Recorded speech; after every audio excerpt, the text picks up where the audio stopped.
ਪਹਿਲਾਂ ਹੀ ਸਿੱਖਾਂ ਦੇ ਮਨਾਂ ਦੇ ਵਿੱਚ ਇਹ ਗੱਲ ਵਸੀ ਹੋਈ ਆ ਕਿ ਭਾਰਤ ਸਰਕਾਰ ਜਿਹੜੀ ਹੈ ਉਹ ਕਰੋਨਾ ਦੇ ਬਹਾਨੇ ਸਾਡੇ ਸਿੱਖ ਸੈਂਟੀਮੈਂਟਸ ਨੂੰ ਦੱਬ ਰਹੀ ਆ। ਤੇ ਆ ਹੋਲੇ ਮਹੱਲੇ ਵਾਲਾ ਜਿਹੜਾ ਪੰਗਾ ਹੈ ਕਿ ਜੀ ਇੱਥੇ ਸਿਰਫ ਕਰੋਨਾ ਨੈਗੇਟਿਵ ਰਿਪੋਰਟ ਲੈ ਕੇ ਆਉਣ ਤੇ ਵੜਨ ਦਿਆਂਗੇ, ਇਹਨੇ ਇੱਕ ਹੋਰ ਗੱਲ ਚੇਤੇ ਕਰਾਤੀ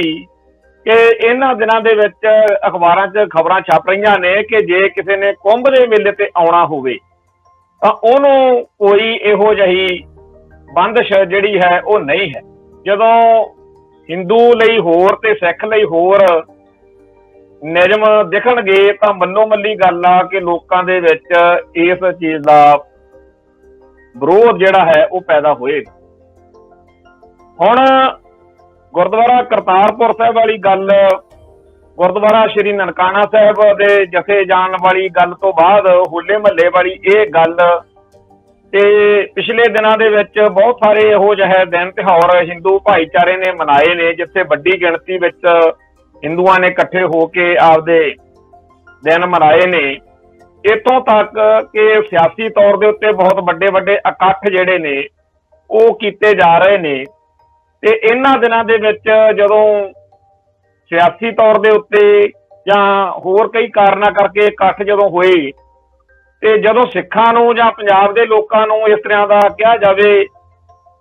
ਤੇ ਇੱਕ ਤਾਂ ਉਹਦੇ 'ਚ ਗੱਲ ਇਹ ਬਣ ਜਾਂਦੀ ਆ ਕਿ ਵਾਕਿਆ ਭਾਈ ਕਰੋਨਾ ਬੜਾ ਖਤਰਨਾਕ ਆ ਤੇ ਕਰੋਨੇ ਦੇ ਕਰਕੇ ਮਹਾਮਾਰੀ ਬਹੁਤ ਵੱਡੇ ਪੱਧਰ ਤੇ ਕਤਲਿਆਂ ਵਾਂਗੂ ਹੋ ਸਕਦਾ, ਨਸਲ ਕੁਸ਼ੀ ਵਾਂਗੂ ਹੋ ਸਕਦਾ ਹੈ ਤੇ ਇਹ ਤੋਂ ਡਰਨਾ ਵੀ ਚਾਹੀਦਾ। ਪਰ ਦੂਜੇ ਪਾਸੇ ਗੱਲ ਇਹ ਹੈਗੀ ਆ ਕਿ ਇਹ ਕਰੋਨਾ ਸਿਰਫ ਮਤਲਬ ਸਿੱਖਾਂ ਲਈ ਕਿਉਂ, CAA ਤੇ NRC ਦੇ ਖਿਲਾਫ ਸੰਘਰਸ਼ ਨੂੰ ਜਿਵੇਂ ਕਰੋਨਾ ਦੇ ਰਾਹੀਂ ਦੱਬਿਆ ਗਿਆ ਸੀ, ਹੁਣ ਲੋਕਾਂ ਦੇ ਵਿੱਚ ਇਹ ਖਦਸ਼ੇ ਉੱਠਣੇ ਸੁਭਾਵਿਕ ਹੈ ਕਿ ਕਿਤੇ ਜਿਹੜਾ ਕਿਸਾਨੀ ਸੰਘਰਸ਼ ਚੱਲ ਰਿਹਾ ਕਾਲੇ ਕਾਨੂੰਨਾਂ ਦੇ ਖਿਲਾਫ, ਇਹਦੇ ਬਾਰੇ ਵੀ ਕੁਝ ਇਹੋ ਜਿਹਾ ਨਾ ਵਾਪਰ ਜਾਵੇ ਕਿ ਮੋਦੀ ਸਰਕਾਰ ਨੇ ਮਿਥਿਆ ਹੋਇਆ ਕਿ ਚਾਹੇ ਜੋ ਮਰਜ਼ੀ ਹੋ ਜਾਏ ਇਹ ਕਾਨੂੰਨ ਰੱਦ ਨਹੀਂ ਕਰਨੇ। ਦੂਜੇ ਪਾਸੇ ਕਿਸਾਨ ਸੰਘਰਸ਼ ਜਿਹੜਾ ਹੈ ਉਹ ਵੀ ਲੰਮੇ ਜਿਗਰੇ ਨਾਲ, ਵੱਡੇ ਜਿਗਰੇ ਨਾਲ ਉੱਥੇ ਬੈਠੇ ਆ ਕਿ ਅਸੀਂ ਇਹ ਕਾਨੂੰਨ ਜਿਹੜੇ ਆ ਰੱਦ ਕਰਾਏ ਬਗੈਰ ਜਾਣਾ ਨਹੀਂ। ਹੁਣ ਮੇਘਾਲਿਆ ਦੇ ਜਿਹੜਾ ਰਾਜਦੂਤ ਹੈ, ਰਾਜਪਾਲ ਆ, ਉਹਦੀ ਖਬਰ ਕੱਲ ਪਰਸੋਂ ਤੋਂ ਚਰਚਾ ਚ ਆ ਕੇ ਉਹਨੇ ਬੜਾ ਠੋਕ ਵਜਾ ਕੇ ਕਿਹਾ ਕਿ ਇਹ ਸਿੱਖ ਨੇ, ਸਰਦਾਰ ਨੇ, ਇਹਨਾਂ ਨੂੰ ਜੇਕਰ ਬੇਇੱਜ਼ਤ ਕਰਕੇ ਬਗੈਰ ਗੱਲ ਸੁਣਿਆ, ਬਗੈਰ ਕੁਝ ਦਿੱਤਿਆਂ ਇਹਨਾਂ ਨੂੰ ਤੋਰਤਾ, ਇਹ ਭੁੱਲਦੇ ਨਹੀਂ ਹੁੰਦੇ, ਇਹਨਾਂ ਦਾ ਮਸਲਾ ਕੋਈ ਹੱਲ ਕਰਨਾ ਚਾਹੀਦਾ। ਕਈ ਉਹਨੇ ਗੱਲਾਂ ਕੀਤੀਆਂ ਨੇ ਪਰ ਉਹਦੇ ਵਿੱਚ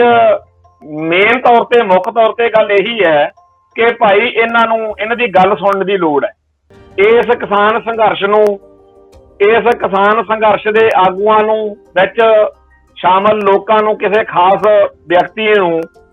ਕਰੋਨਾ ਦੇ ਬਹਾਨੇ ਖਲਨਾਇਕ ਬਣਾ ਕੇ ਪੂਰੇ ਸੰਘਰਸ਼ ਦੇ ਖਿਲਾਫ ਲੋਕਾਂ ਦੀ ਰਾਏ ਬਣਾਉਣ ਦੇ ਯਤਨ ਕੀਤੇ ਜਾ ਸਕਦੇ। ਆਉਣ ਵਾਲੇ ਦਿਨਾਂ ਦੇ ਵਿੱਚ ਪੰਜਾਬ ਦੇ ਵਿੱਚ ਸਖਤੀ ਵਧਣ ਦੇ ਆਸਾਰ ਸਾਫ਼ ਦਿਖਦੇ ਆ।